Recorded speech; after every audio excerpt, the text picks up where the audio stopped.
भाई अगर मेरे लिए काम करते तो 20 घंटे में ये सिर्फ एक एफिडेविट लेके गए मेरे घर से, और ये एफिडेविट मैंने ही दिया इनको, इलेक्शन कमीशन में जो मैंने एफिडेविट दे रखा है। तो इनकी तो तनख्वाह काट देनी चाहिए। क्या किया इन्होंने मेरे घर पे? और पूरे दिन लग के इन्होंने जो मेरी स्टेटमेंट रिकॉर्ड की, 43-44 क्वेश्चन उसके अंदर थे, 21-22 पेजों की मेरी स्टेटमेंट रिकॉर्ड करी, 8 बजे तक वो स्टेटमेंट पूरी हो गई। उसको ईडी के असिस्टेंट डायरेक्टर मयंक अरोड़ा साहब ने अपने गूगल ड्राइव से, अपने लैपटॉप से, मेरे घर के वाईफाई को इस्तेमाल करके किसी बीजेपी के आदमी से या अफसर से या वकील से शेयर किया। मुझे नहीं पता किससे शेयर किया, व्हाट्सएप पे शेयर किया।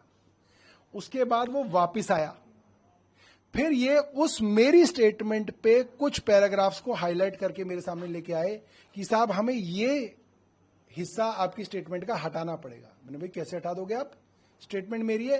कह रहे नहीं सर ये ठीक नहीं है, ये इररिलेवेंट है। मैंने कहा that is court to decide, court decide करेगा। वो मेरी स्टेटमेंट तो वही होगी जो मैंने दी है। तो उस पर वो मामला फंस गया और लिहाजा वो मेरी स्टेटमेंट नहीं लेके गए। दूसरा, ये एफिडेविट है हाईकोर्ट का।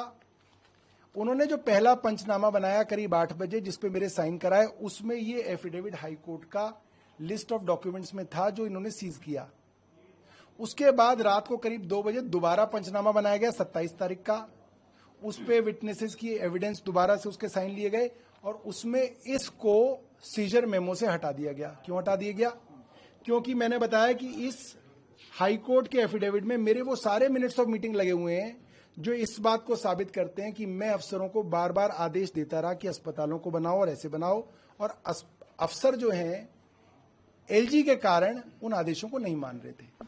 मैंने उनको यह भी कहा अपने स्टेटमेंट में कि मेरे पास डॉक्यूमेंट्री एविडेंस है, वीडियो एविडेंस है, जो मैं आपको सही समय पे कोर्ट के आगे रखूंगा, जिसमें यह बात साबित करूंगा मैं एविडेंस बेस्ड कि एलजी विनय कुमार सक्सेना ने ये पूरी क्रिमिनल कॉन्स्पिरेसी रची है मुझे एक झूठे मुकदमे में फंसाने की।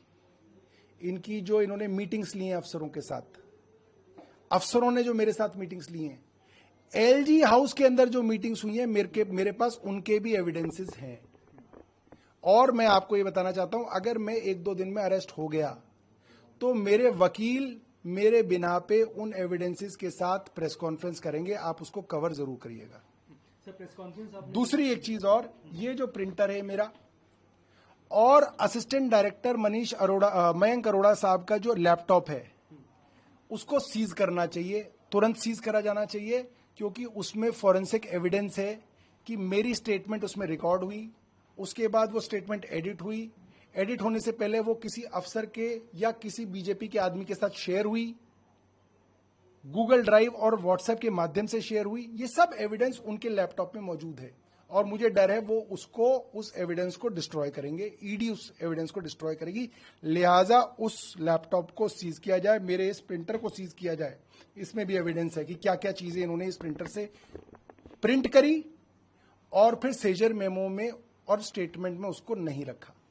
सर, प्रेस कॉन्फ्रेंस आपने करी, प्रिंटर आपने दिखाया, उसके बाद बयानों की भी बात आपने करी है, तो क्या कोई ऐसे कागजों पे आपसे साइन करवाए गए या फिर फाइनल इन्वेस्टिगेशन के बाद कोई साइन आपने उन पर कराया?